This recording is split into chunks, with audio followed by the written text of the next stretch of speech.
SolveYourTech.com, your source for how-to guides and tutorials. Welcome to our video about how to name a group text on iPhone in iOS 17. If this guide helps you out, then please consider subscribing and liking this video.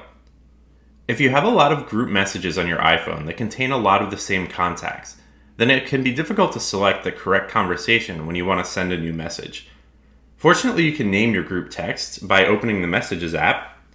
You can then select the group message that you would like to name, and then you can tap the name of that conversation at the top of the screen.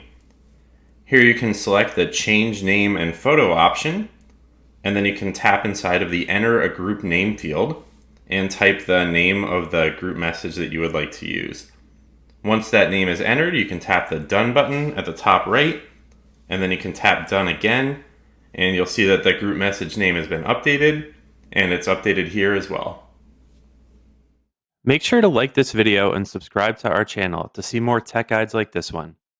For additional information on this topic and to read the entire article, click the link in the description to visit solveyourtech.com.